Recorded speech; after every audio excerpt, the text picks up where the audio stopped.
Avant de commencer la vidéo, je vous invite à l'aimer car c'est un très bon anime, plein de rebondissements qui, j'en suis sûr, vous plaira beaucoup. Sans plus attendre, passons à la vidéo. Dans un monde où certains adolescents développent des pouvoirs spéciaux pour une durée limitée, Yu Otozaka utilise sa capacité à posséder temporairement d'autres personnes pour réussir à l'école. Mais sa vie est bouleversée lorsque Naoto Mori le découvre et le force à être transféré dans une école spéciale qui protège les jeunes ayant ces pouvoirs. Ensemble, ils font face à des défis impliquant de sombres secrets, des expériences dangereuses et des sacrifices exaltants. Yu est un garçon de 15 ans qui, en plus d'être un loser complet, est quelque peu repoussant et a une personnalité très douteuse. Il essaie toujours de réussir dans tous les domaines en trichant. Pour compléter le coup du chapeau, son père a simplement quitté la maison en disant qu'il allait acheter des cigarettes et n'est jamais revenu. C'est une histoire moyenne pour un Brésilien, mais il n'y a pas que des défaites. Bien qu'il se soit fait jeter, Yu a un physique bien supérieur à la moyenne et il a ce petit sourire espiègle qui attire beaucoup d'attention. Mais derrière cette façade, il n'est qu'un gamin coincé qui utilise son pouvoir spécial pour tromper tout le monde. Dans cet univers, il existe un phénomène très étrange. Lorsque certains enfants entrent dans l'adolescence, ils éveillent des capacités surnaturelles. Mais ces capacités ne durent pas éternellement, elles disparaissent lorsque la personne devient adulte. Depuis son enfance, Yu pensait être le meilleur, se plaçant toujours au-dessus des autres comme s'il était spécial. À l'adolescence, il s'est enfin rendu compte qu'il pouvait contrôler temporairement le corps d'autres personnes. Mais il y a un détail important. Il ne peut le faire que pendant 5 secondes. Et pendant ce temps, son corps reste allongé sur le sol, comme s'il s'était évanoui. Après ce court laps de temps, sa conscience est ramenée dans son propre corps. Au fil du temps, Yu devient de plus en plus habile dans l'utilisation de ce pouvoir, et il commence à en tester les limites, l'utilisant dans diverses situations dangereuses, comme pour satisfaire sa curiosité de savoir ce que c'est que d'être dans le corps d'une femme avec des attributs avantageux. Il se venge également de ceux qui ne l'aiment pas, utilisant son pouvoir pour entraîner les autres dans des bagarres ou des situations embarrassantes. Mais c'est à l'école qu'il utilise le plus souvent son pouvoir pour tricher aux examens, tromper ses professeurs et obtenir toujours les meilleures notes. Cela lui permet d'être accepté dans une école publique réputée pour les élèves doués. Il réussit même l'examen d'entrée, mais tout est basé sur la tricherie. Le jour de la cérémonie d'accueil, il est choisi comme représentant des nouveaux élèves et monte sur scène pour faire un discours. Les filles sont charmées par lui, elles le trouvent beau, intelligent et très poli. En conséquence, Yu reçoit sans cesse des invitations à sortir, mais il les refuse toutes, juste pour avoir l'impression d'être le grand Manitou. On pourrait croire qu'il est indifférent, mais en réalité, il est intéressé. Un jour, il décide de suivre Ayumi et sa meilleure amie, Amishima. Sur le chemin du retour de l'école, lorsqu'elle s'arrête à un carrefour et commence à discuter, Yu décide de passer à l'action. Il entre dans le corps d'Amishima et court le plus loin possible en 5 secondes. Peu de temps après, Yu possède le corps d'un chauffeur de camion qui s'approchait de la rue. Son idée était d'écraser Ayumi.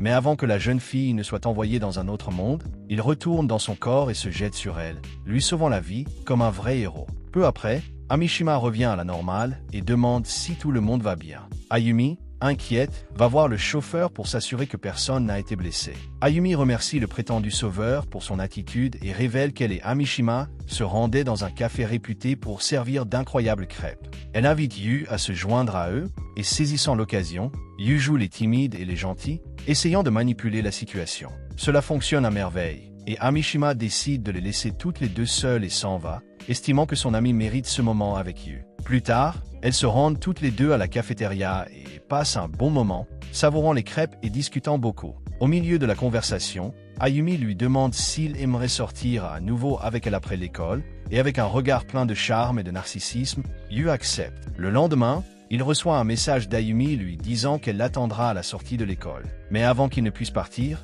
il est convoqué à une réunion urgente dans la salle du conseil des élèves. Lorsqu'il arrive, il est accueilli par Yoshiki, le président du conseil. Yoshiki lui explique que, sur ordre de ses supérieurs, Yu doit repasser l'examen d'entrée, car il fait l'objet d'une enquête pour tricherie. S'il refuse ou obtient moins de 9 à l'examen, il sera renvoyé de l'école. Yu s'indigne en disant que c'est absurde, mais il se rend compte qu'il n'a pas d'autre choix. Il décide d'essayer de voler toutes les réponses au test en utilisant son pouvoir, et pendant le test, il possède Yoshiki pour obtenir la feuille avec les réponses, mais à sa grande surprise, Yoshiki n'a pas le test dans ses mains. Alors que le magazine est indécent et en colère, Yu le déchire entièrement alors qu'il est encore dans son corps. Lorsqu'il revient dans son propre corps, Yoshiki est complètement confus, pensant qu'il a détruit quelque chose d'important. Yu, feignant l'innocence, dit qu'il semblait avoir paniqué et déchiré la feuille de réponse. Mais à ce moment précis, une fille blonde apparaît soudainement derrière Yu, tenant une caméra et filmant tout. Elle se présente comme Tomori,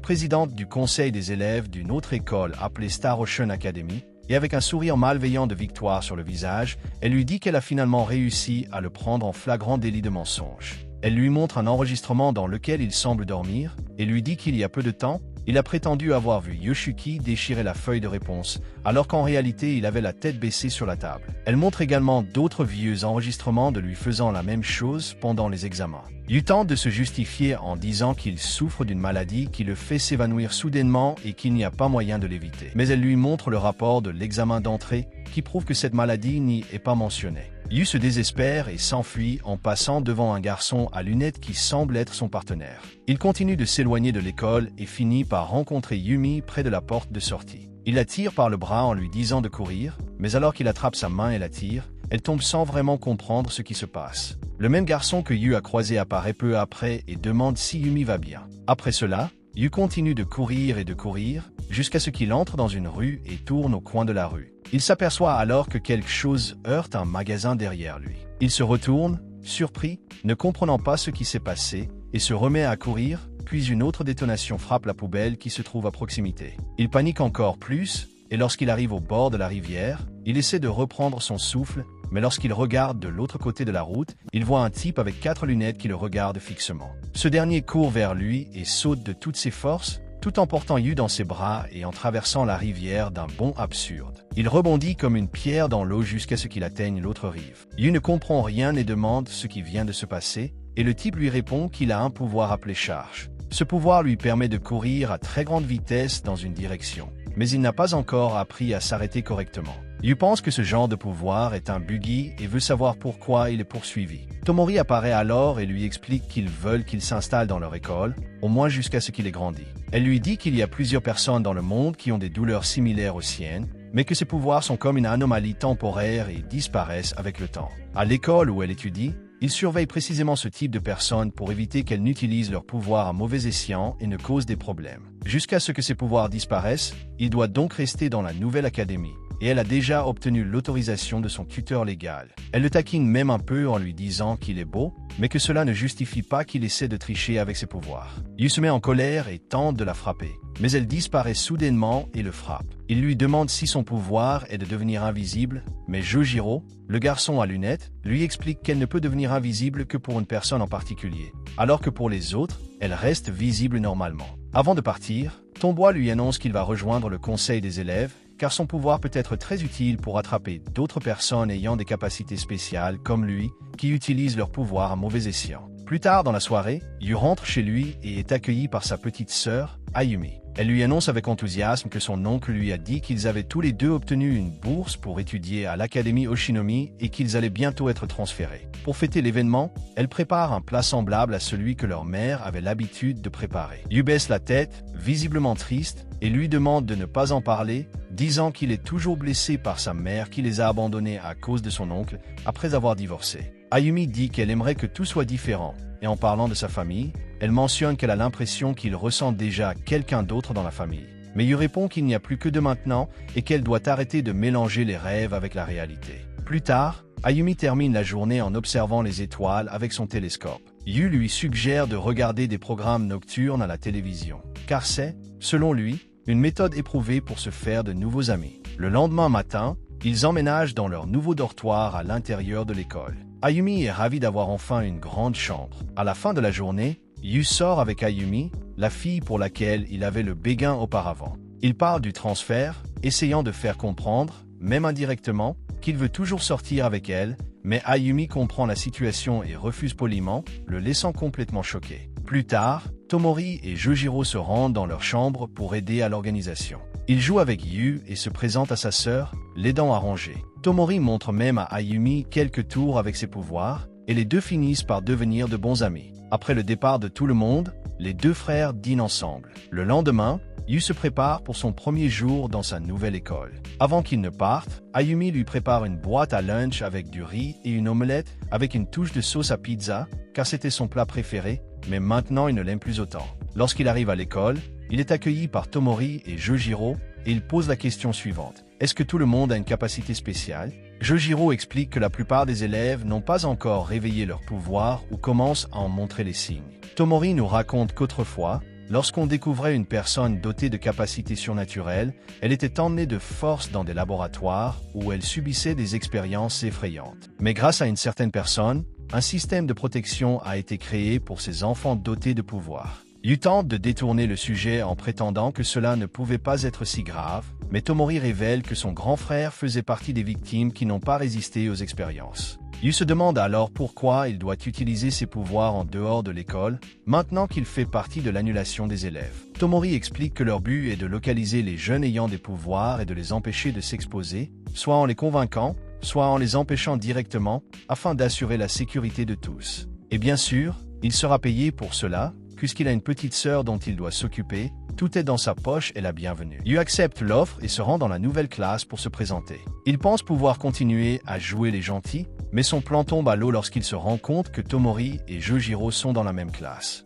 Et c'est fini, sa stratégie d'avoir l'air d'un petit garçon bien élevé est tombée à l'eau. À la pause, Yu demande à Jojiro comment Tomori a réussi à se faire élire présidente du conseil des élèves dès sa première année. Jojiro répond que n'importe quel élève peut se présenter, mais que le poste revient généralement à ceux qui font preuve d'initiative et savent utiliser leurs compétences de manière responsable. Peu après, il décide d'aller à la cantine pour acheter quelque chose à manger, car Yu est fatigué d'avoir toujours à affronter le riz au lait et les omelettes. La cantine étant pleine à craquer, Jojiro décide de tenter sa chance. Il court jusqu'à la caisse, laisse l'argent, prend 4 sandwichs aux côtes et saute par l'une des fenêtres de l'autre côté. Il réapparaît derrière Yu et lui remet les sandwichs. Il fait remarquer qu'il porte toujours une armure plus légère par-dessus leur uniforme afin de ne pas se faire trop mal avec ce genre de manœuvre. Ils retournent ensuite tous les deux dans le salon et prennent un goûter ensemble. Yu en profite pour poser des questions sur Tomori, voulant comprendre pourquoi elle est si isolée. Jojiro répond que son pouvoir la rend invisible à une seule personne, ce qui signifie que lorsqu'elle utilise son pouvoir contre quelqu'un, les autres ne verront qu'elle frapper quelqu'un qui ne se défend même pas, et c'est très mauvais pour son image auprès des autres élèves. Peu après, Tomori arrive et leur annonce que leur partenaire est en route et qu'il pourrait y avoir une nouvelle mission. Le groupe se rend au bureau du conseil des élèves, où Yu remarque une carte posée sur la table. Un homme aux cheveux longs et mouillé surgit de nulle part. Il entre tranquillement et montre un point sur la carte en disant que l'endroit est le collège Namba. Et sans rien dire d'autre, il s'en va. Yu demande qui était ce type étrange et les autres lui expliquent qu'il s'agit de leur collaborateur, celui qui les aide à localiser les personnes dotées de pouvoir et à comprendre quels sont leurs pouvoirs. Sur ce, tout le monde sèche les cours et se rend directement au lycée de Namba. Tomori et Jojiro entrent dans l'école et commencent à enquêter. Ils parlent aux autres élèves, essayant de savoir s'ils ont vu quelque chose d'inhabituel ces derniers jours. Au bout d'un moment, Tomori retourne voir Yu et lui dit qu'ils ont trouvé quelqu'un de suspect. Elle lui demande d'utiliser son pouvoir et de prendre le corps de l'homme pour vérifier ce qu'il y a dans le sac. Ils courent tous les deux et un homme sort en courant avec le sac. Yu utilise son pouvoir pour entrer dans le corps de l'homme et commence à tout jeter par terre. Lorsque le temps de possession est écoulé, Jojiro retient le suspect et Tomori fouille le sac, trouvant une carte noire avec des photos. L'une des images montre une écolière et l'autre ressemble à une version au rayon X, révélant même ce qu'elle porte sous ses vêtements. Il s'adresse à un homme qui finit par admettre qu'il a acheté ces photos. Et après avoir été intimidé, il révèle que c'est Udo, de la chambre 2E, qui les a vendues. Fort de cette nouvelle information, le groupe se précipite dans ladite salle et découvre qu'Udo est le chef du club de tir à l'arc. Tomori s'introduit dans son casier et y trouve de nombreux documents compromettants. Après cela, elle va lui parler seule à seule et surgit de nulle part, le prenant par surprise. Elle lui raconte tout ce qu'elle a découvert et lui demande pourquoi il a fait ça. Udo répond qu'il avait besoin d'argent pour soigner la maladie d'un membre de sa famille. Tomori lui répond que cette voie ne le mènera qu'à un destin pire et que s'il continue, il sera bientôt attrapé et envoyé dans des laboratoires où il finira par être traité comme un ET de la zone 51. Pour ne rien arranger, Udo tente de prendre une photo compromettante d'elle et de la menacer. Mais Yu entre dans son corps et récupère l'image, qu'il remet à Tomori. Sans issue, Udo saisit un arc et la vise d'une flèche, mais Jojiro traverse la scène en un clin d'œil et emporte la flèche avec lui, stoppant l'attaque. En chemin, Yu demande à Tomori ce qu'il est advenu de son frère après qu'il ait été enlevé par les scientifiques. Elle lui répond que ce n'est même pas un secret et que s'ils le souhaitent, ils peuvent rendre visite à son frère ensemble. Le lendemain, ils prennent un train express puis un bus pour se rendre dans un grand hôpital situé au sommet d'une falaise avec une vue magnifique. Pendant le trajet, Tomori commence à ouvrir son cœur et à lui raconter comment tout a commencé. Elle venait d'obtenir une bourse pour étudier dans une grande école. Son père a disparu dans le monde et n'est jamais revenu pour acheter cette fameuse cigarette. Elle a donc grandi élevée par sa mère et son frère aîné, Kazuki. Kazuki, quant à lui, rêvait de devenir guitariste professionnel et se battait pour faire signer son groupe sur une grande maison de disques. Un jour, leur mère les réunit et leur annonce qu'elle les a inscrits dans un internat. Kazuki ne comprend pas et s'interroge, disant qu'il va bientôt déménager et que cela l'aiderait. Mais il fait aussi remarquer qu'il n'est pas bon à grand-chose et qu'il n'aime que jouer de la guitare. Contrairement à Tomori, il ne réussit pas très bien dans ses études et n'est pas considéré comme très intelligent. Malgré cela, sa mère s'agenouille sur le sol et s'incline, les suppliant silencieusement d'accepter sa décision, visiblement dévastée et ne sachant que faire. Par respect pour sa mère, Kazuki finit par accepter. Tomori raconte que, bien que la nouvelle école soit excellente, elle n'a pratiquement jamais pu voir son frère. Chaque fois qu'elle essayait de parler de lui ou de le chercher, ses camarades de classe surgissaient de nulle part et la repoussaient. Ce qui est différent dans cette école, c'est qu'après les cours, elle doit souvent subir des examens médicaux. La vérité était que son frère avait été identifié comme quelqu'un ayant des pouvoirs surnaturels et qu'il pouvait manipuler l'air, vibrer à différentes fréquences, alors que Tomori pensait étudier normalement. Kazuki était soumis à des tests absurdes et cruels. Et lorsqu'elle le revit enfin, des années plus tard, son esprit était complètement endommagé, et il ne savait même pas qui il était, et encore moins qui elle était. Les amis qui étaient toujours autour d'elle étaient en fait des agents infiltrés, placés là par les scientifiques pour l'éloigner de son frère. L'école n'a gardé Tomori que parce qu'il y avait de grandes chances qu'elle développe des capacités spéciales, tout comme lui. Après avoir vu cela, Tomori a perdu toute confiance en qui que ce soit et a décidé de s'enfuir. Peu après, ils arrivent à l'hôpital et vont rendre visite à son frère. Et c'est là que l'on voit l'état dans lequel il se trouve, totalement perturbé, croyant faire de la musique en criant et en déchirant des oreillers et des draps. Après avoir pris ses somnifères, il est un peu déséquilibré et Tomori en profite pour lui faire prendre l'air en poussant son fauteuil roulant. Elle dit que jusqu'à un certain point, elle avait renoncé à tout, mais que cela a changé lorsqu'elle a rencontré la seule personne en qui elle a confiance aujourd'hui. C'est cette personne qui a fondé l'école qu'elle fréquente aujourd'hui, qui lui a fait de la place pour étudier et qui a également payé le traitement médical de son frère. Tomori dit que personne n'essaie de trouver un remède pour Kazuki, car pour les scientifiques, les personnes dotées de pouvoir ne sont que des sources d'énergie, et quand l'une d'elles est épuisée, ils en prennent simplement une autre pour continuer leur test. Une fois la journée terminée, YU retourne dans sa chambre et est accueilli par sa sœur, Ayumi, qui leur a préparé un curry de légumes. Plus tard dans la soirée, elle lui dit qu'elle est très excitée à l'idée de voir une comète très rare qui ne passe sur Terre que tous les quelques centaines d'années. Le lendemain, YU se réveille et va à l'école. Ayumi lui prépare une autre boîte à lunch avec du riz, au lait et une omelette.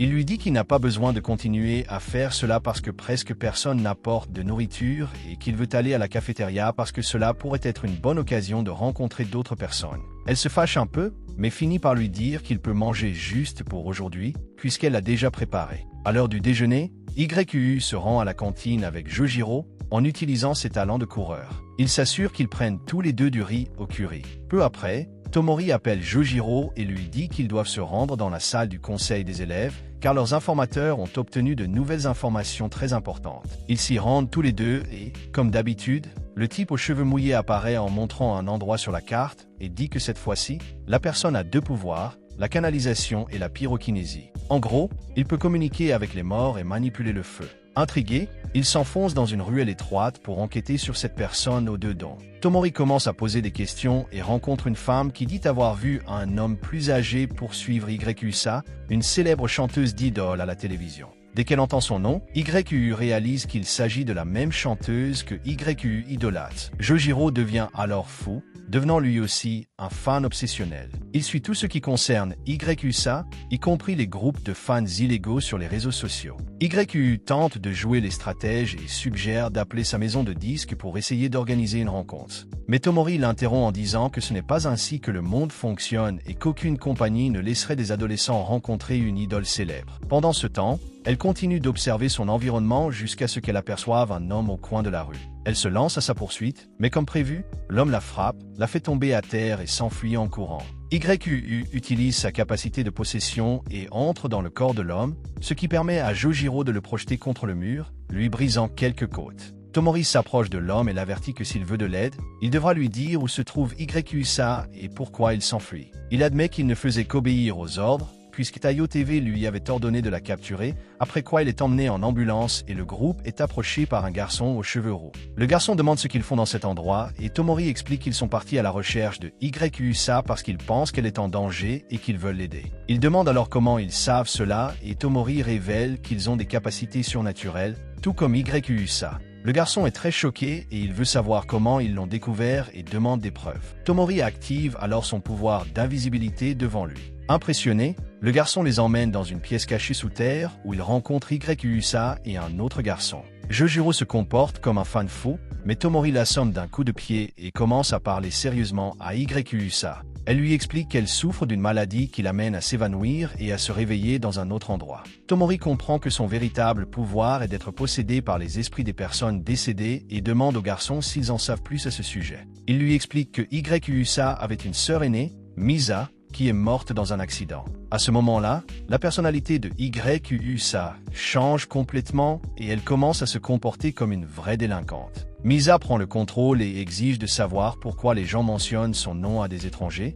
puis commence à mettre le feu à tout ce qui l'entoure. Mais lorsqu'elle voit des guimauves, elle se calme. Tomori lui parle alors et découvre que Misa peut prendre le corps de sa sœur pour utiliser son propre pouvoir, qui est de contrôler le feu. Elle demande qui sont les hommes qui poursuivaient YUSA et Misa répond qu'il s'agit de ses anciens amis. Elle demande alors pourquoi ils en ont après sa sœur et les garçons expliquent que c'est à cause d'un téléphone portable. Ce téléphone portable a été accidentellement pris par YUSA après les enregistrements, mais il contenait des messages confidentiels d'un célèbre producteur de télévision parlant de corruption et de blanchiment d'argent, le genre de choses qui conduirait la police en prison si elle les découvrait. Même si elle rendait l'appareil, la carrière de YUSA serait détruite car l'industrie est envahie de criminels et de corrompus. Misa dit qu'elle brûlerait tout le commissariat s'il faisait ça à sa sœur. Mais Tomori commence à discuter avec elle, lui disant qu'elle doit se contrôler si elle ne veut pas envoyer sa sœur en prison. Elle leur assure qu'elle a un plan pour protéger sa sœur et aussi pour leur rendre la monnaie de leurs pièces. Elle demande ensuite au garçon de se procurer des vêtements ignifugés. Plus tard, il contacte le producteur et organise le retour du téléphone portable par l'intermédiaire de YUSA.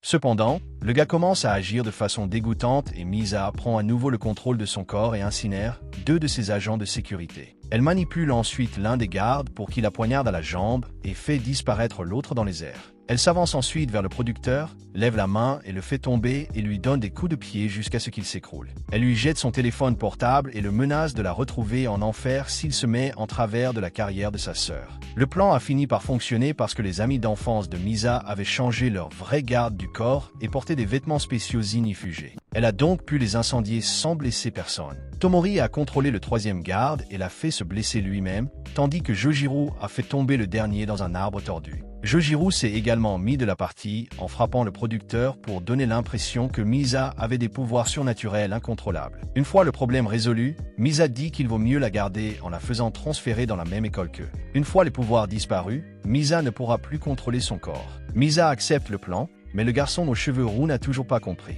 Il demande à être seul avec elle et lui ouvre son cœur. Il se sent coupable d'avoir survécu à l'accident de moto qui a causé sa mort et avoue qu'il aurait voulu sortir avec elle, mais qu'elle a choisi de vivre seule dans l'au-delà. Misa lui donne une petite tape, lui dit d'aller de l'avant et de s'occuper de sa propre vie, et accepte d'être transféré à l'école Oshinomi. Une fois tout réglé, Yu rentre chez lui et est accueilli par sa sœur qui, comme toujours, est ravie de dîner avec lui. Il s'assoit et Yu leur raconte tout ce qui s'est passé avec Yusa, et Yumi commence à l'idolâtrer comme si elle était une célébrité. Yumi commence à l'idolâtrer comme s'il s'agissait d'une célébrité. Il fait remarquer qu'elle pourrait fréquenter leur école et Yumi est ravie à l'idée de la rencontrer en personne. Le lendemain, Yu se réveille et trouve Yumi en train de préparer le petit déjeuner avec amour. Au menu, du pain perdu garni de sa sauce secrète, c'est-à-dire la fameuse sauce à pizza. Après avoir dévoré tout cela, Yu se précipite à l'école pour retrouver Jojiro.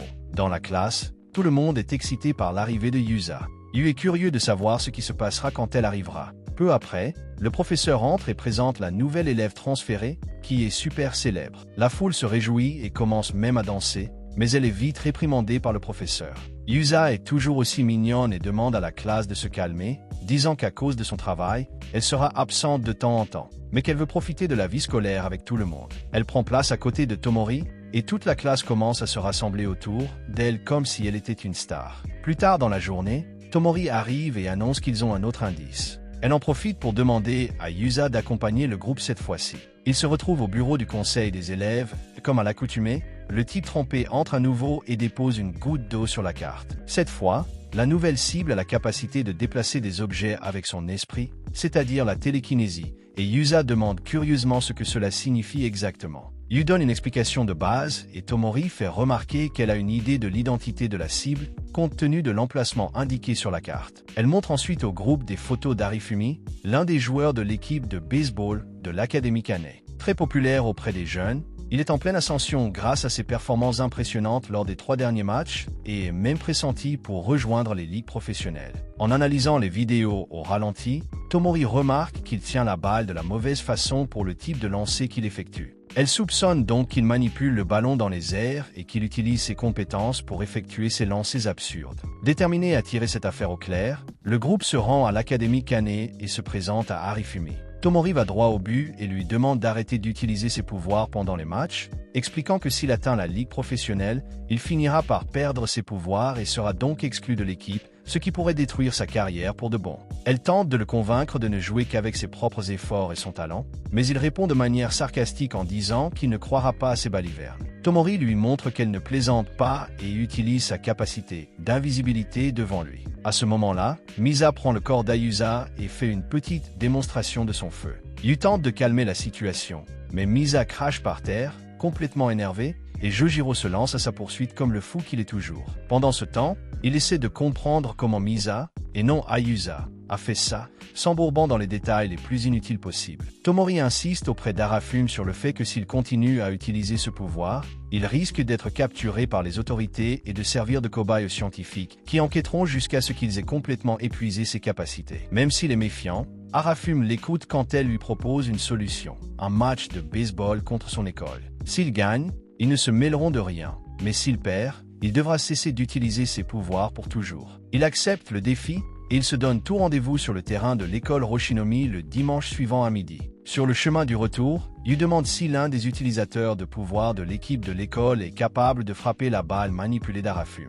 Tomori répond qu'il n'y a personne avec des pouvoirs actifs dans l'équipe, mais pour tourner le jeu en leur faveur, le plan est que le groupe lui-même infiltre l'équipe et utilise leurs pouvoirs stratégiquement, y compris Yu, bien sûr. Le dimanche arrive, alors que tout le monde est rassemblé sur le terrain, les deux équipes s'affrontent.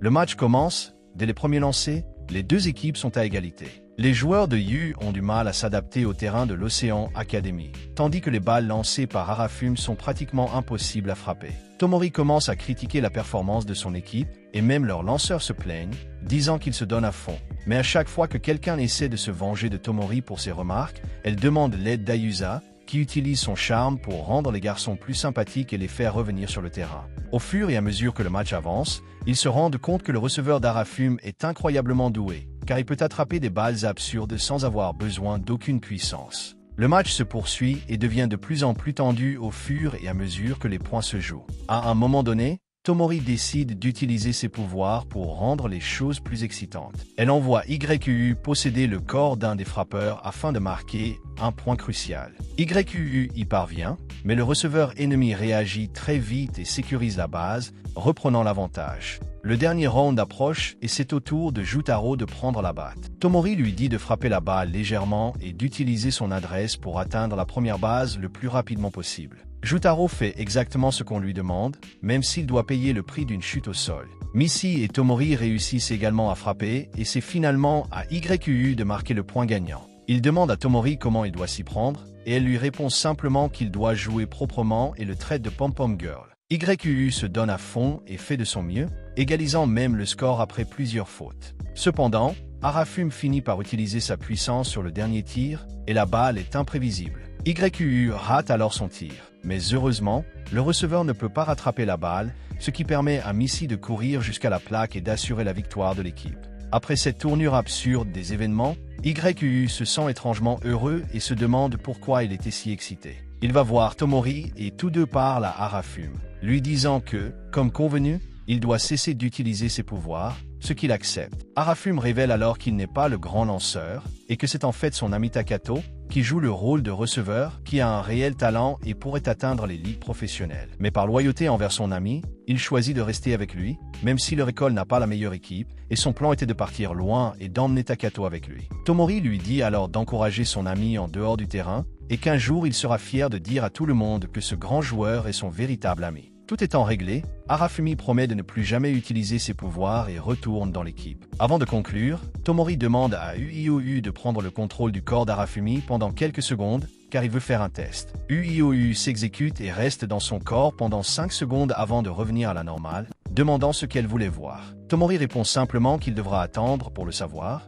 après quoi, comme d'habitude, UIOU rentre chez lui pour dîner avec sa sœur. Il en profite pour regarder la nouvelle publicité et la nouvelle chanson d'Ayusa. Quelques jours passent et une fois de plus, toute la salle se réunit autour d'Ayusa, comme si elle était une star entourée de fans enthousiastes. Pendant ce temps, Tomori continue comme si de rien n'était à écouter la musique sur ses écouteurs. Mais voilà qu'un groupe de filles s'approche d'elle, la sort de force de la salle et l'emmène au fond de l'école, à l'écart de tout le monde. UIOU, curieux de tout ce mouvement, décide de la suivre en cachette, en jetant un coup d'œil au coin de la rue. Il assiste alors à une scène tendue. Les filles se liguent contre Tomori, la poussent contre le mur et la battent sans pitié. Après l'avoir battue et laissée allongée sur le sol, elles s'en vont comme si de rien n'était. UIOU se précipite vers elle, choqué, et lui demande de quoi il s'agit. Tomori, toujours à terre, explique froidement que depuis la première confrontation avec ses filles, beaucoup de gens n'ont pas aimé sa façon directe et agressive de régler les problèmes, et qu'ils ont décidé de se venger par la violence. UIOU se souvient immédiatement de la fois où elle a frappé au bord de la rivière et commence à comprendre ce qu'elle voulait dire. Malgré tout,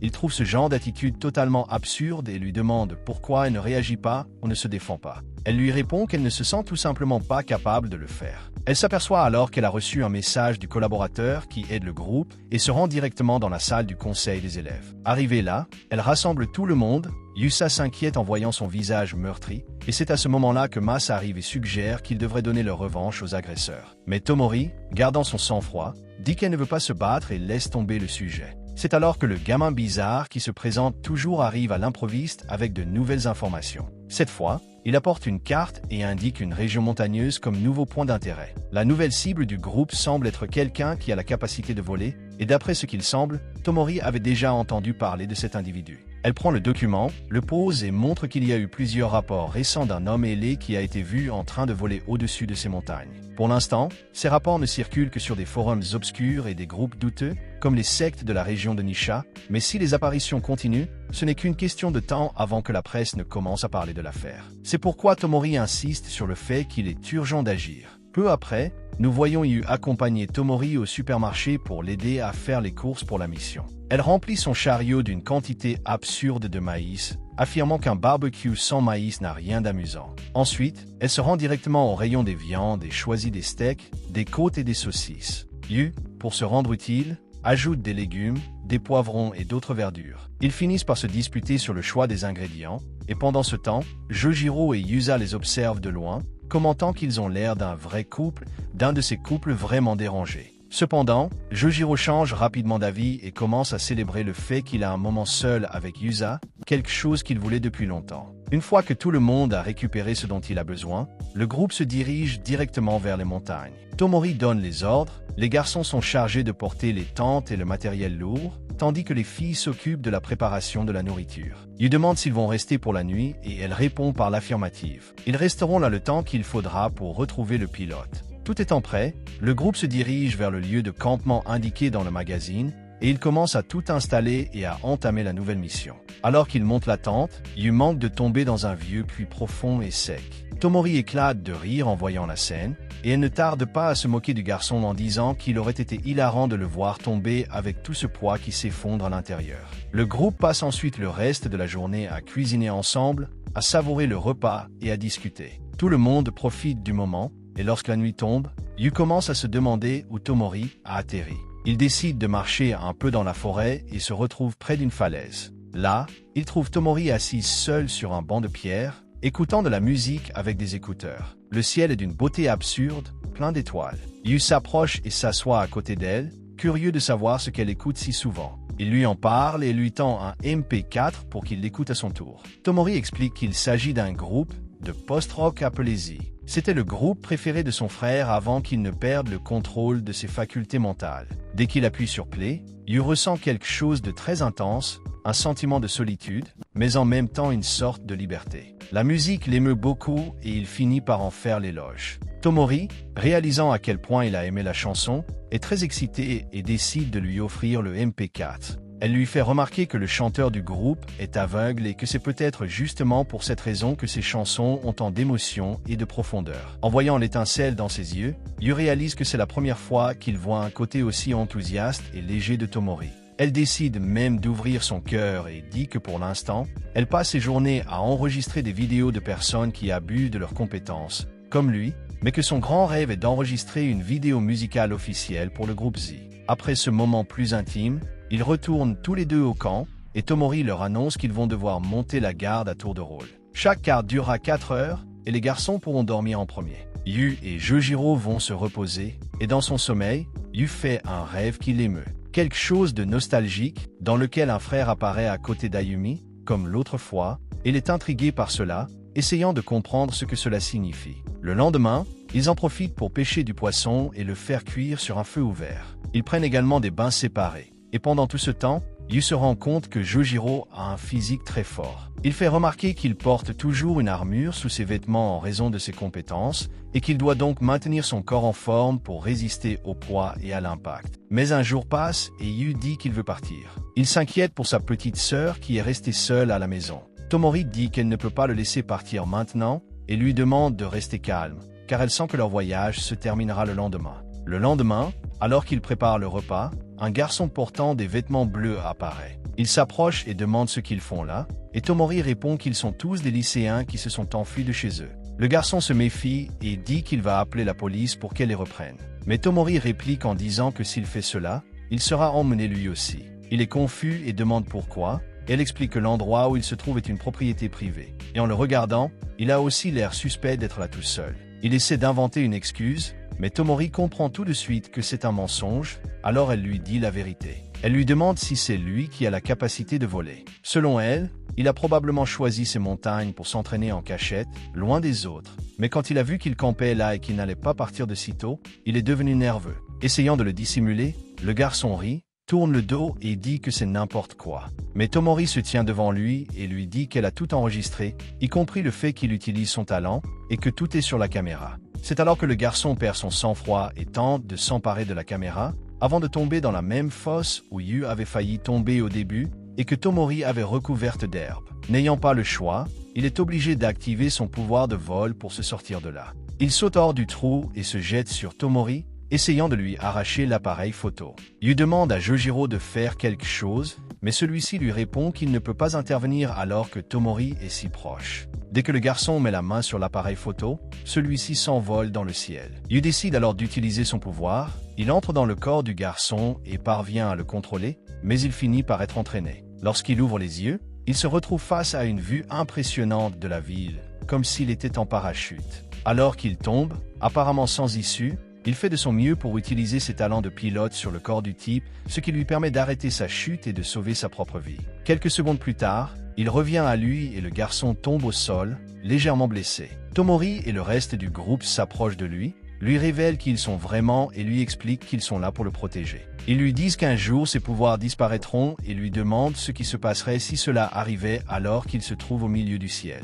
Ils l'avertissent également que des scientifiques l'étudient comme un cobaye, curieux de comprendre comment son corps parvient à voler. Elle ajoute qu'elle est sûre qu'il ne veut pas être traité comme un rat de laboratoire. Le gars se présente comme Saito et dit qu'il pensait être le seul au monde à avoir des pouvoirs. Il raconte qu'il a fait un rêve dans lequel il a été choisi et appelé le grand héros Saito des hauteurs. Tout le monde le regarde en se disant que c'est un sacré voyage, mon frère. Puis tout le monde rentre chez soi. Yu revient et regarde sa sœur, Ayumi, qui n'est pas très heureuse. Il se rend compte que c'est la meilleure petite sœur du monde et elle lui offre un magnifique bol de nouilles aux légumes faites maison.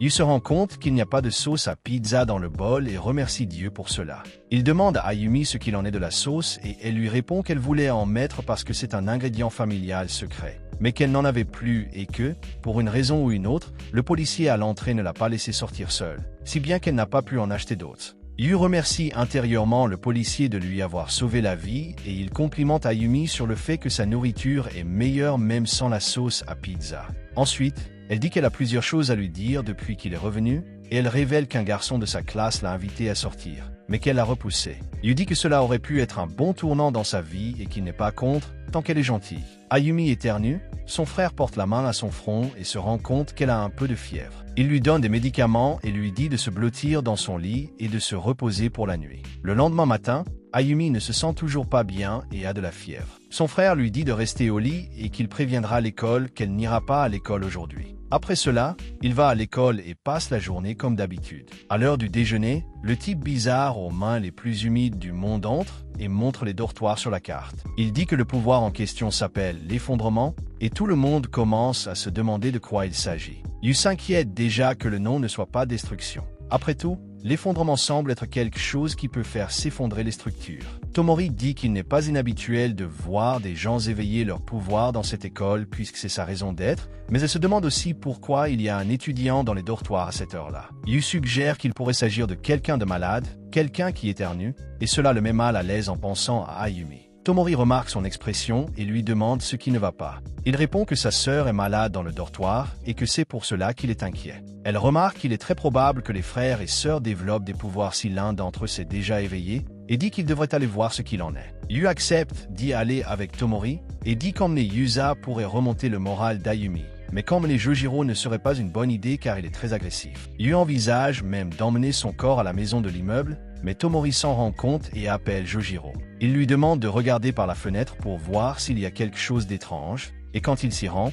Tomori lui donne un coup de pied et le jette par la fenêtre. Elle appelle une ambulance sous le regard horrifié de Yusa qui tente de comprendre ce qui vient de se passer. Ensuite, tout le monde décide d'acheter de la bouillie de riz à Ayumi. Yu propose que tout le monde dîne ensemble ce soir-là, et il remarque que Yusa est toujours seule avec sa sœur absente et que Tomori est pratiquement orpheline avec son frère qui est à l'hôpital et qui a des problèmes de confiance. Il a pitié d'elle et insiste pour qu'elles mangent ensemble dans son dortoir et fassent leurs courses ensemble. Après avoir récupéré les courses coûteuses, les filles l'accompagnent chez Yu, et avant qu'elle n'entre, il demande à Yusa de cacher sa présence immédiatement, parce qu'Ayumi serait tellement excitée qu'elle se mettrait à saigner du nez. Yusa, toute mignonne, met un masque sur une paire de lunettes et se fait appeler Superman. Tout le monde entre et se rend compte que les camarades de classe d'Ayumi sont là pour lui rendre visite. Sa meilleure amie est la déléguée de classe, Nomura, et elle se lève pour saluer tout le monde et se présenter. C'est alors qu'un garçon aux cheveux bruns se lève et dit qu'il est Twakawa. Nomura révèle qu'il est le garçon qu'Ayumi a rejeté,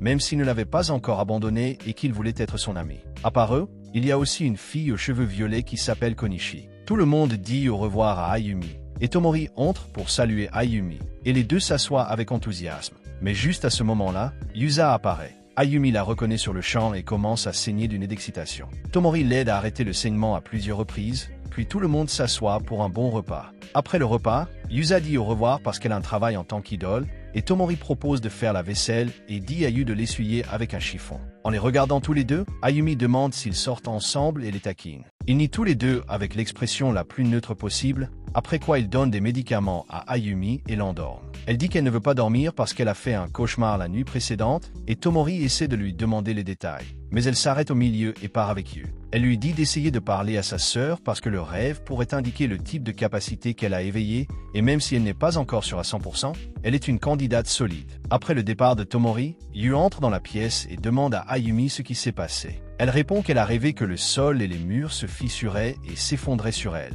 Le lendemain, Yu en parle aux autres et il pense que ce pouvoir pourrait être très dangereux et qu'il pourrait même blesser ceux qui l'utilisent. Il décide donc de garder Ayumi dans les dortoirs aussi longtemps que possible pour éviter tout accident qui pourrait blesser d'autres personnes. Le lendemain matin, Ayumi est guérie et veut aller à l'école, mais Yu lui demande de se reposer un jour de plus. Elle n'aime pas du tout cette idée et se lève, et dès qu'il part, elle s'habille et se faufile hors du dortoir pour aller à l'école quand même. De retour à l'école, Yu et Jojiro profitent de leur pause déjeuner comme d'habitude, mais ils reçoivent soudain un appel de Tomori. Elle l'appelle dans son bureau et lui dit qu'Ayumi est partie à l'école. Yu est très inquiet et tout le monde se précipite au lycée pour voir si elle va bien. Pendant ce temps, à l'heure du déjeuner, Wakawa tente d'inviter Ayumi à manger ensemble une fois de plus. Mais Nomura l'aide à s'échapper et la laisse partir. Finalement, Ayumi rencontre Konishi, qui est très jaloux parce qu'elle voulait sortir avec Wakawa, mais après qu'elle ait été transférée dans leur école et depuis lors, il ne pense qu'à Ayumi. Konishi prend alors un coupe-papier et tend la lame, disant qu'il est temps pour Ayumi de souffrir. Ayumi essaie de la calmer, mais quand elle se rend compte que ça ne marchera pas, elle se met à courir vers le toit. Mais pour aggraver les choses, la porte de la terrasse est verrouillée et Konishi se retrouve dans un coin. Au moment où elle commence à monter les escaliers, la lame à la main, la jeune fille devient désespérée et son pouvoir se réveille. Tout autour d'elle commence à se briser, comme si le bâtiment entier s'effondrait. Konishi perd l'équilibre et tombe, mais elle est sauvée. Ayumi n'est pas aussi chanceuse et finit ensevelie sous les décombres. Dehors, YUI et la bande courent vers l'école, sautant par-dessus un mur et essayant d'arriver à temps. Mais il voit alors la partie la plus éloignée du bâtiment s'effondrer. YUI s'y précipite et trouve sa sœur déjà effondrée sous les décombres et un morceau du bâtiment. Après avoir reçu des soins médicaux, YUI se réveille et la première chose qu'il demande est sa sœur. Les médecins lui apprennent qu'elle n'a pas survécu et il est en état de choc, incapable d'accepter ce qui vient de se passer. Il reste dans cet état jusqu'au jour des funérailles d'Ayumi et plus tard, il retourne au dortoir, un endroit vide, sans personne pour l'accueillir, avec cette sauce au curry avec un visage de pizza. Il se met à pleurer, à s'en vouloir, à se demander s'il a réussi à lui montrer à quel point il tient à elle et finit la journée en pleurant jusqu'à ce qu'il s'endorme. Le lendemain matin, il se réveille sur le sol, les yeux bleus, et se dirige vers le réfrigérateur pour voir s'il y a quelque chose de prêt. Il finit par trouver la boîte de nouilles instantanées que son oncle avait achetée au marché lorsqu'il a emménagé. Il décide de les manger lui-même et les jours passent, puis se transforme en semaine et bientôt presque un mois s'est écoulé. Il est enfermé dans sa chambre, entouré de couvertures, le sol jonché de verre vide et son regard est de plus en plus sombre. Jojiro et Yusa sont venus plusieurs fois avec des plats cuisinés, essayant de le faire manger avec eux, mais il a toujours refusé. Il ne parle à personne, il ne répond pas, il reste là. Misa essaie même de prendre le contrôle et de lui parler. Mais comme il y a une porte blindée au milieu du chemin, elle sait qu'il souffre encore de la perte de sa sœur et décide d'abandonner, le laissant seul à la fin. Mais le temps passe et ils appellent le premier béguin de Yu de son ancienne école. Elle essaie de lui remonter le moral, mais il ne la regarde même pas, se sentant complètement vide à l'intérieur. Il lui demande simplement de lui rendre service et de lui acheter une autre tasse de nouilles parce qu'il n'en a plus en stock. Elle l'invite même à l'accompagner, mais il refuse et se met en colère parce qu'elle n'est pas sa mère. Effrayée et blessée, elle s'en va et Yu retourne à sa routine d'isolement et de profonde tristesse. Lorsqu'il n'a plus de provisions, il décide de sortir pour se réapprovisionner, mais lorsqu'il ouvre la porte, il voit 2 agents de sécurité et le responsable du dortoir qui l'attendent. Il se rend compte qu'ils veulent l'emmener de force, alors il utilise son pouvoir pour maîtriser l'un d'eux et assommer l'autre, ce qui lui permet de s'échapper et de se rendre directement à la banque où il retire tout l'argent qu'il a sur son compte. Il décide de disparaître de la carte, de s'enfuir de l'école pour aller dans un endroit où personne ne pourra le retrouver. Il finit par vivre dans le net café pendant quelques jours, en plus des pizzas et des animes. Mais il s'ennuie vite et va se promener. Il voit un stand qui vend des dangos sucrés, les goûte et les aime, puis découvre des jeux de tir à la première personne et décide de les essayer. Il commence à apprécier l'idée de tuer dans le jeu et devient obsédé par les sucreries et les salles d'arcade, jusqu'au jour où il perd son sang-froid face à 2 types qui jouent depuis longtemps sur sa machine préférée. Il l'emmène sous un pont sombre près de la voie ferrée et tente de le battre, mais Yu utilise ses pouvoirs et les oblige à s'attaquer à lui. À la fin, il gagne et plante même des bâtons de dango dans la jambe du dernier. Quelques jours plus tard, il est approché par le chef du gang, Ozwa Yamada, qui veut savoir s'il est le gars qui a fait tomber tout un gang à lui tout seul, et le chef essaie de jouer les durs. Mais Yu s'en moque, il domine tout le gang avec aisance et vainc tout le monde à lui tout seul. À la fin, il menace même le chef de le frapper à l'œil avec un bâton de dango et lui demande s'il veut être connu sous le nom de One-Eyed PC. À partir de ce moment-là, Yu se lance dans un voyage d'autodestruction, défiant tous les gangs qui se présentent à lui, juste pour s'amuser. Un jour, il rencontre un membre de gang au hasard avec un sac de drogue. Il se dit que cela doit être amusant et décide d'essayer, mais il est frappé au visage par une blonde bien connue. Elle lui révèle enfin qu'elle ne peut pas le laisser franchir cette limite. Il lui demande depuis combien de temps elle le suit et elle lui répond que c'est le cas depuis le premier jour. Depuis qu'Ayumi a obtenu la compétence, elle l'a suivi au net café, à la salle d'arcade, au combat. à tout.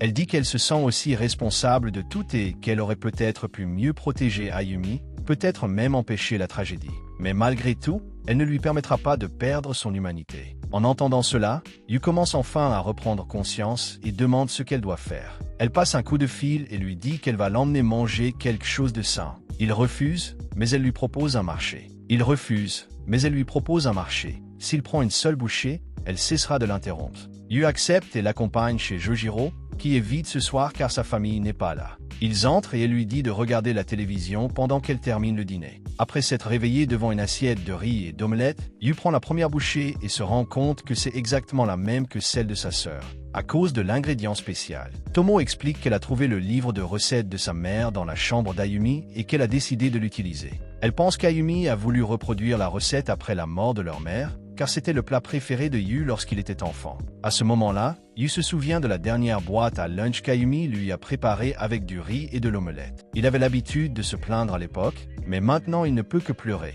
C'était le dernier plat que sa chère petite sœur avait préparé avec tant d'amour, alors il le mange tout en pleurant. Peu après, Na lui offre un mouchoir et une tasse de thé, le laissant se reposer. Et Yu lui demande ce qu'il devrait faire à partir de maintenant. Tomo lui suggère de réintégrer le conseil des élèves. Il se souvient de la promesse qu'ils ont faite de ne plus s'impliquer et se demande s'il ne s'agissait pas d'un arrangement. Tomo répond que non seulement il n'a pas tenu sa promesse, mais qu'il a aussi léché son assiette et qu'il avait donc probablement envie de se mêler à nouveau de ses affaires. Yuri et la remercie pour son aide, décidant de retourner au conseil des élèves. Le lendemain, il se prépare et quitte la maison, déterminé à entamer une nouvelle phase. Il dit au revoir aux souvenirs d'Ayumi et se rend à l'école, où il est chaleureusement accueilli par Yusa et le reste de ses camarades de classe. En classe, tout le monde est jaloux qu'il reçoive l'attention directe de la déesse de la classe. Yu est amusé de voir que le groupe de fanatiques est toujours là. À la pause, il se rend à la cafétéria avec Jojiro et lui offre un curry de viande spéciale, une édition limitée qu'ils avaient l'habitude de partager avant la tragédie d'Ayumi. Yu se rend compte que tout le monde autour de lui fait des efforts pour qu'il se sente le bienvenu et il en est très reconnaissant. Peu après, ils reçoivent un message de Tomori leur demandant de se rendre dans la salle de réunion. Ils pensent qu'il s'agit d'un autre indice de la part du célèbre buveur, mais lorsqu'ils arrivent sur place, ils découvrent qu'il s'agit simplement de Yusa qui veut connaître l'avis des gens sur son dernier clip vidéo. Jojiro, toujours aussi excité, vole presque de joie et tout le monde s'installe pour regarder la vidéo. Une fois la vidéo terminée, Yu demande à Jojiro de donner son avis en tant que fan. La réponse vient en silence, juste une expression d'extase totale. Tomori, plus critique, lui donne un 8 sur 10, mais lui enlève quelques points pour s'être comporté comme une idole à l'école. Une fois ce moment passé, Tomori révèle la véritable raison pour laquelle elle a réuni tout le monde. Elle doit choisir quelqu'un pour l'accompagner au concert qui aura lieu le lendemain. Elle leur montre 2 billets et leur dit qu'ils doivent se décider. La décision se fait par élimination. Yusa, qui ne connaît rien au punk rock et n'est pas intéressé. Jojiro dit qu'il n'aime que le heavy metal et refuse sur le champ. Il reste donc Yu, qui accepte après un dernier coup de pouce de Tomori. Plus tard, en rentrant chez lui, Yu croise le chemin d'une aveugle aux cheveux roux. Elle dit qu'elle n'aime pas que les gens se détournent d'elle et sa voix fait ressentir à Yu un souvenir fort, le même que lorsqu'il a entendu pour la première fois les chansons de Jane sur le MP4 de Tomori. Il pense à lui demander si elle est vraiment la célèbre chanteuse, mais avant qu'il ne le fasse, elle s'approche de lui et lui demande s'il connaît un endroit où l'on vend de la moule d'anak. Yu comprend qu'elle cherche une version moderne de l'okonomiyaki avec du yakisoba et décide de l'emmener dans un restaurant local. Il commande également un plat pour lui-même. Pendant ce temps, il ressent l'envie d'envoyer un message à Yumi pour lui dire qu'il rentrera plus tard ou de rentrer chez lui et de manger le dîner qu'elle a préparé. La nostalgie le frappe de plein fouet et il laisse échapper un soupir triste qu'elle comprend. Confirmant ses soupçons, elle lui révèle qu'elle est Shan, la chanteuse du groupe. Elle lui demande s'il lui est arrivé quelque chose de difficile et lui propose de l'écouter. Il s'assoit à l'extérieur et il finit par s'épancher sur la perte de sa sœur. Elle remarque que quelqu'un a dû être la lumière qui l'a sorti de ce trou et il pense immédiatement à Tomori. À ce moment-là, il se souvient de son frère Kazuki et lui demande une faveur. Il raconte à Shan qu'il est un guitariste passionné par son travail et qu'il était sur le point de réaliser quelque chose de grand avant de perdre la raison. Il lui demande si elle peut lui rendre visite à l'hôpital et elle accepte avec joie de l'accompagner. Avant de partir, Yu appelle Tomori, lui parle de sa rencontre avec Shan et lui demande si elle aimerait la rencontrer. Mais Tomori dit que même si elle aime la musique, elle n'est pas du genre à se réjouir de rencontrer des célébrités. Yu lui propose donc d'aller rendre visite à son frère et lui demande de prévenir l'hôpital de leur visite. Plus tard dans la soirée, ils se rendent tous les deux à l'hôpital. En chemin, Shan partage une partie de son histoire difficile, racontant comment elle a renoncé à la vue pour atteindre le succès qu'elle connaît aujourd'hui. À l'hôpital, elle chante pour Kazuki, et la chanson lui apporte un peu de clarté. Il parvient même à se souvenir de Tomori. Mais après cela, Yu rentre chez lui avec Shan, et à mi-chemin, il appelle Tomori, lui racontant le miracle qui vient de se produire. Elle répond qu'elle le sait déjà, car l'infirmière lui a tout raconté, et elle s'est précipitée sur place, mais a failli les perdre à l'entrée. Elle remercie Yu pour tout ce qu'il a fait pour elle et son frère, et lui dit de se préparer pour le concert du lendemain. Plus tard, le manager de Shan vient la chercher, après lui avoir donné du fil à retordre. Elle fait ses adieux à Yu en lui disant qu'elle aimerait bien le revoir. Il lui promet qu'il sera présent au concert, et elle lui dit qu'elle chantera en pensant à lui. Le lendemain, Yu accompagne Tomori, et tous deux profitent de la journée ensemble. Ils achètent divers accessoires pour le téléphone portable du groupe, et arrivent enfin au lieu du concert. Shan est en train de chanter sa chanson, et au milieu du concert, Yu commence à se sentir différent. Un sentiment de nostalgie surgit de nulle part, puis Shan passe à une autre chanson. Et pour une raison inconnue, Yu sait exactement de quelle chanson il s'agit. Shan entame la nouvelle chanson d'une manière inexplicable, et Yu la reconnaît. Il semble l'avoir déjà entendue, et soudain, un flot de souvenirs envahit son esprit, et il finit par s'effondrer sur le sol. Alors qu'il tombe, il entre dans un rêve où il revit des souvenirs d'une autre existence, dans un établissement rempli d'enfants ayant des capacités similaires aux siennes. Dans cet endroit, il se réveille en écoutant la nouvelle musique, assis à côté d'Ayumi, qui apprécie la voix de son artiste préféré, Yusa. Ils se lèvent et vont déjeuner, et Yu commence à se plaindre que la nourriture aura un goût de médicament à cause des produits chimiques qu'ils utilisent pour intensifier leur pouvoir. Ayumi commente que même avec cela, elle croit que le curry a le pouvoir de rendre tout le monde heureux, et elle aimerait que son grand frère, Shinsuke, soit là pour manger avec eux. Yu baisse la tête et dit à Ayumi qu'il a un pouvoir très dangereux, c'est pourquoi il est sous surveillance. Il révèle qu'il peut voyager dans le temps. Pendant le repas, il est assis à côté d'un homme aux longs cheveux bruns appelé Kumagami, qui est le meilleur ami de Shinsuke. Shinsuke a l'habitude de l'appeler Pu, car le début de son nom signifie ours, et c'est devenu son surnom. Yu pense que Pu cache également un don extrêmement puissant, et que si les scientifiques le découvrent, ils le captureront et l'enfermeront. Son pouvoir s'appelle Sake et lui permet de s'approprier les capacités spéciales de toute personne qu'il possède. Ce talent étant la partie principale du plan, il rejoint un groupe d'enfants, dont Pu, et leur but est de préserver le Shinsuke congelé afin qu'il puisse aider à construire un avenir meilleur. Pu lui remet un morceau de papier avec le nom d'un garçon télépathe afin qu'il puisse lui voler son pouvoir. Il prend également un spray qui peut causer la destruction avec une force modérée. Après le déjeuner, Yu retourne dans sa chambre avec Ayumi, mais en chemin, les scientifiques arrivent et emmènent Ayumi, parce que c'était le jour de ses expériences et qu'elle avait oublié de lui en parler. Alors ils enferment Yu. Au bout d'un moment, il entend des bruits forts et des alarmes qui se déclenchent.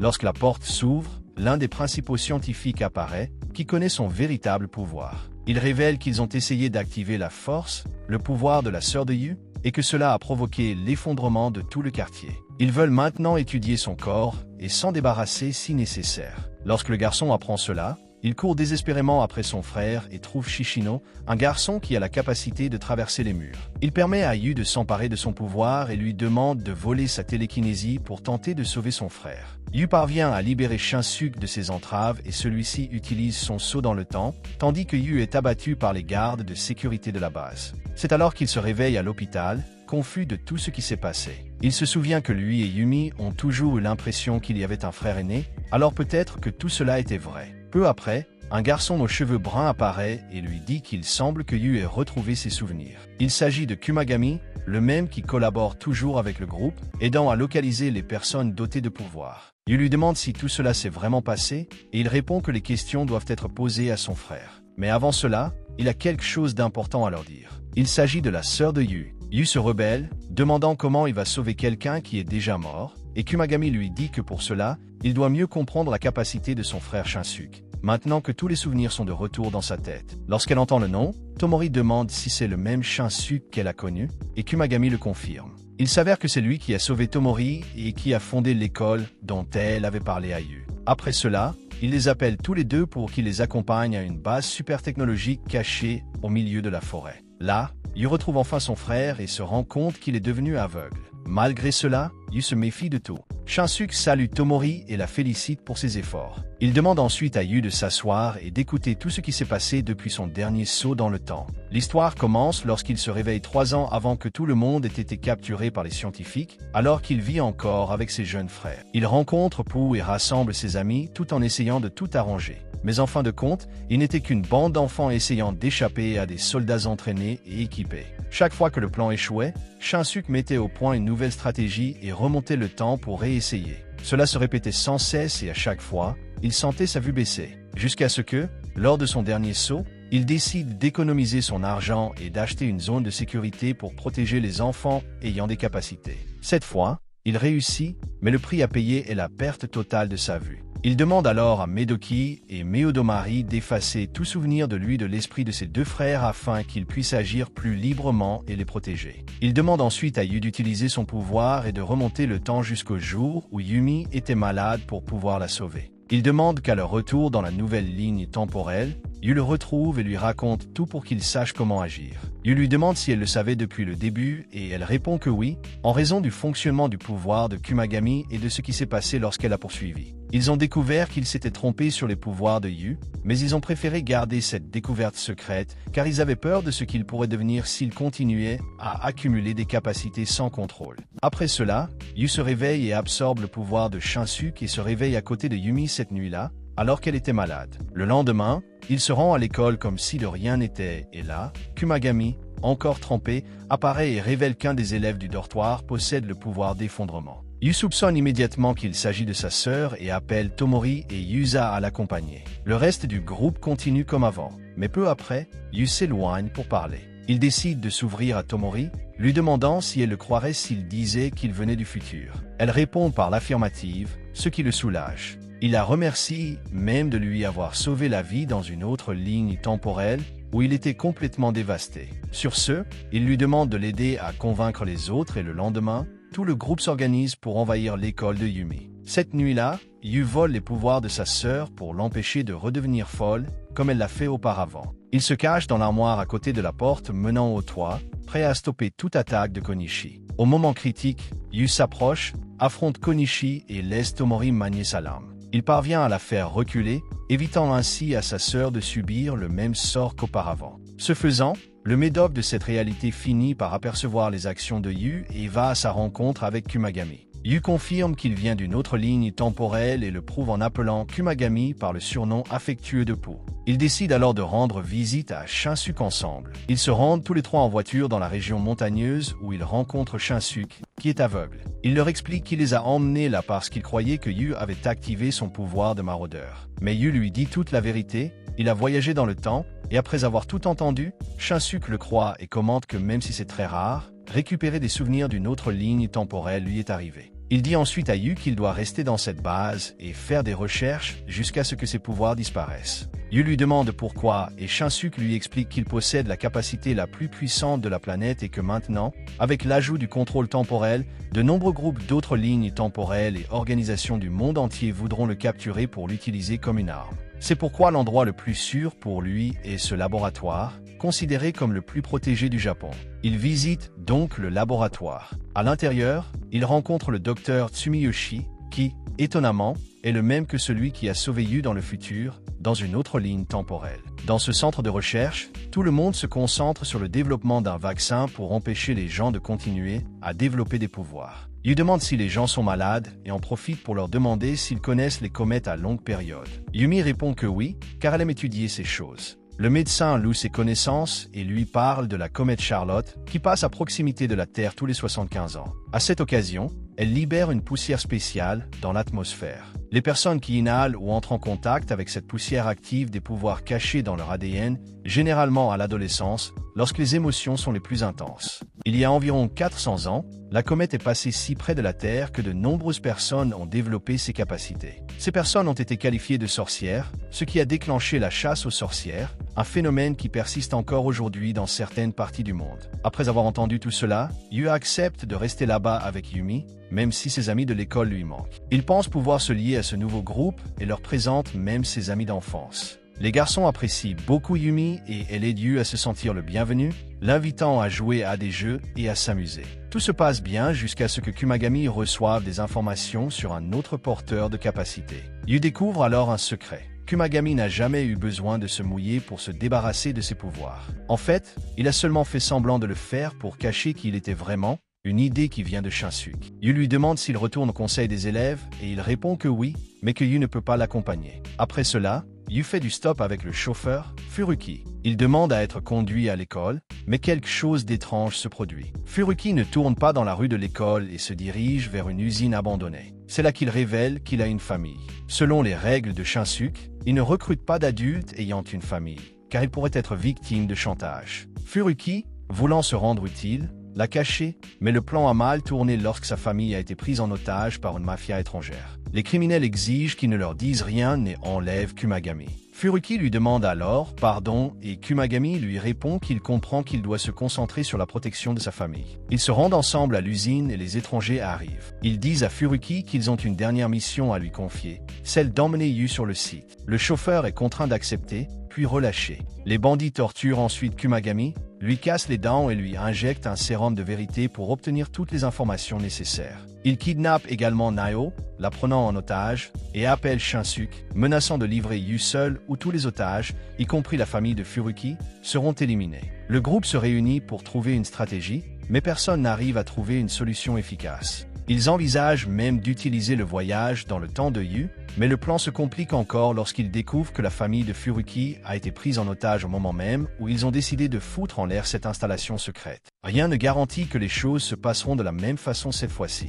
Shishino suggère à Yu d'aller affronter seuls les ennemis. Si la situation semble échapper à tout contrôle, il pourra toujours activer le saut temporel. Après tout, c'est la seule issue qu'ils ont pour le moment. Shinsuke tente de convaincre son jeune frère d'accepter la mission. Mais Yu commence à paniquer face à la responsabilité et avoue qu'il n'a pas confiance en la réussite de la mission. Au milieu de ce stress, il perd presque le contrôle et active accidentellement l'effondrement, ce qui pourrait tuer tout le monde. Mais Shinsuke le serre fort dans ses bras, et comme un bon grand frère, il lui dit que s'il ne peut pas le supporter, il peut utiliser le saut dans le temps et revenir à ce moment précis. Fort de cet élan émotionnel, Yu se rend auprès du groupe de truands étrangers et décide d'utiliser son pouvoir sur les deux hommes de main qui n'ont aucune compétence, juste pour s'assurer qu'ils ne sont pas armés et qu'ils ne se cachent pas. Comme ils réussissent tous les deux le test, il baisse un peu sa garde, mais il est surpris par l'assassin qui l'attaque par derrière. Il active le saut dans le temps, mais la fille réussit à le frapper à l'œil droit d'un coup sec. Il finit par perdre son œil, et Yu perd automatiquement la possibilité d'utiliser son pouvoir de remonter le temps.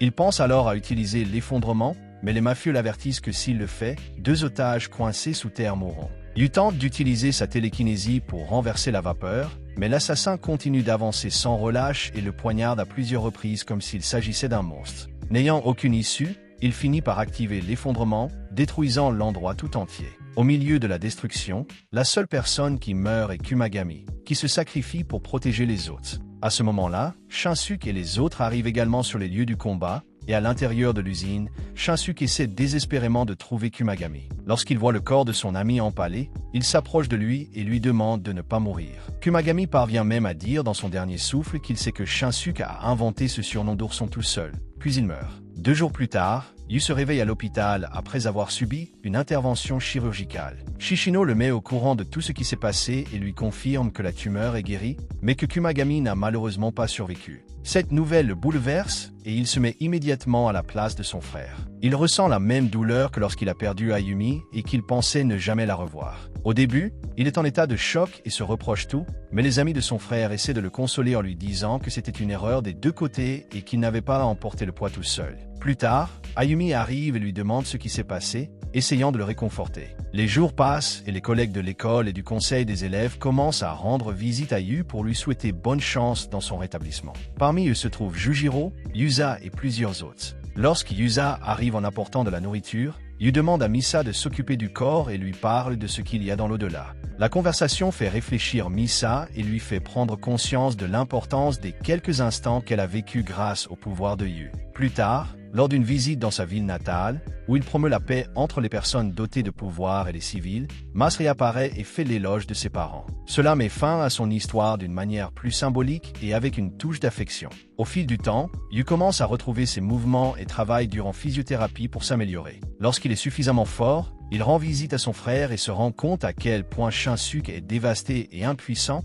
accablé par la mort de son meilleur ami. Malgré tout, il parvient à garder son sang-froid et prévient Yu que d'autres organisations étrangères tenteront d'envahir le Japon et qu'ils seront à nouveau pris pour cible. La balade terminée, Yu retourne dans sa chambre et trouve Tombora qui l'attend. Elle lui parle d'une idée très radicale avec le pouvoir qu'il possède. Il pourrait absorber les capacités de tout le monde, empêchant quiconque d'utiliser à nouveau ses pouvoirs, et ainsi éviter d'autres tragédies. Le plan était fou, il devait traverser toute la planète, posséder un nombre absurde de personnes, des millions, des milliards. Qui sait, l'impact mental de tout cela serait imprévisible. Il n'y aurait aucun moyen de savoir s'il continuerait l'action à la fin de tout cela. Malgré tout, Yu réfléchit et se dit que, malgré tout, cela pourrait être une vraie chance de garantir un avenir pacifique. Il se lève et annonce à Tomori qu'il va le faire, qu'il va remplir cette mission pour elle. Il lui avoue qu'il est tombé amoureux d'elle et que ses sentiments ont grandi depuis qu'elle a sorti des ténèbres de la dépression. Tomori, en entendant cela, dit qu'il ne l'a probablement fait que par culpabilité ou responsabilité et qu'il n'a pas besoin de se sacrifier ainsi, mais Yu insiste et dit qu'il a déjà décidé qu'il allait le faire pour elle et aussi pour ses amis et toutes les personnes qu'il a rencontrées. En entendant cela, Tomori tombe finalement amoureuse de lui aussi et elle lui demande de tenir une promesse, que quand tout sera fini, elle l'attendra et s'il la tient, elle sera prête à tout. Pour sceller l'accord, elle lui demande de lui retirer son pouvoir et il obéit, montrant qu'il est vraiment déterminé à aller jusqu'au bout de son plan. Le lendemain, Yu annonce à son frère sa décision et lui dit qu'elle a déjà commencé. Tous les membres du groupe de Shinsuke se réunissent et soutiennent l'idée, promettant de protéger le Japon pendant qu'il s'occupera du reste du monde. Il commence donc à se préparer à cette mission impossible. Le jour de son départ, il reçoit en cadeau un petit livre de traduction et se promet de tenir sa promesse quoi qu'il arrive. Son voyage commence à Singapour, où il achète une liste de noms d'utilisateurs de compétences. Il se rend ensuite aux Philippines et vole le pouvoir d'un chef local qui a la capacité de lire dans les pensées. Grâce à cette capacité, il découvre l'existence d'un garçon appelé Angelo qui travaille comme radar de puissance. Il localise le garçon et lui vole son pouvoir, qui permet à Yu de voir sur la carte où se trouvent tous les autres utilisateurs. À partir de là, il entame une chasse sans relâche à travers les Philippines, s'emparant d'un pouvoir après l'autre. Il se rend ensuite en Afrique du Sud, où il élimine plusieurs petits gangs. Le monde entier commence à parler de lui, ce qui lui vaut le surnom de faucheur borgne et une gigantesque prime sur sa tête. Il se rend ensuite en Égypte et acquiert une nouvelle capacité qui lui permet de savoir quel pouvoir il vient d'absorber. Grâce à cela, son voyage devient de plus en plus efficace et il commence à accumuler des capacités telles que la traduction mentale, la résistance au sommeil et même celle d'aggraver les maladies. Dans les montagnes d'Afghanistan, il rencontre un groupe d'enfants qui n'ont pas encore manifesté leur pouvoir. Il utilise sa maladie pour les forcer à s'éveiller, puis leur vole leur pouvoir. Il retourne dans quelques pays pour s'assurer qu'aucun nouvel utilisateur n'est apparu. En Inde, il affronte pour la première fois un groupe de militaires qui tentent de l'arrêter. Il les vainc facilement grâce à son champ de force et aux autres pouvoirs qu'il a accumulés. Au Pérou, il rencontre une jeune femme qui utilise le pouvoir de guérison pour aider les gens, mais il absorbe également ce pouvoir. Il envisage même d'utiliser le saut temporel pour sauver Kumagami, mais décide qu'il a déjà trop perturbé les lois du temps. À Cuba, il ressent le poids de tant de pouvoir et active accidentellement l'effondrement, détruisant ainsi un bâtiment. Il utilise sa télékinésie de manière incontrôlée, manquant de tuer des innocents, mais parvient à s'en empêcher. Il se rend ensuite en Arabie Saoudite et tente de dormir. Mais lorsqu'il se réveille, il se rend compte qu'il a perdu la trace de l'endroit où il se trouvait et de ce qu'il faisait. En regardant les nouvelles, il découvre qu'il est entré dans un état de forage inconscient et qu'il a détruit plusieurs choses. Il décide de ne plus dormir à partir de maintenant et arrive en Italie. Il s'assoit pour se reposer, mais il est bientôt attaqué par des mafieux armés. Alors qu'il se débat, il commence à se poser des questions, à se demander pourquoi il fait cela, pourquoi il voyage, et quel était le but de tout cela. Il voit le livret de traduction et essaie de se souvenir de Tomori, mais son image est floue dans son esprit. Même s'il ne se souvient pas tout à fait, il sent qu'elle était importante et continue sa mission. Après une année entière passée à voler des compétences, à affronter des criminels et des groupes armés, YU est sur le point de s'effondrer. Mais ses sentiments pour Tomori, même s'ils sont oubliés, le guident jusqu'à la fin. Finalement, Il absorbe la capacité de courage d'un des derniers utilisateurs de la planète et s'effondre sur le sol. Shinsuke apparaît, sauve son frère et le ramène au Japon. Lorsqu'il se réveille à l'hôpital avec Tomori à ses côtés, lui demandant qui elle est, elle réalise qu'il a perdu tous ses souvenirs. Mais elle sourit et lui dit que sa petite amie lui a parlé de son temps au conseil des élèves et du petit livre qu'elle lui a donné. Il dit qu'il a gardé tout ce temps comme porte-bonheur et elle le remercie d'être revenu et l'emmène retrouver ses amis. Et c'est la fin de notre vidéo. Les gars, c'est un anime que j'adore vraiment, c'est définitivement un de mes top 5 de tous les temps et j'espère que vous l'avez apprécié. Laissez un like, abonnez-vous à la chaîne et commentez ci-dessous le type de pouvoir que vous aimeriez avoir. Et je m'arrête là, bon vent, merci.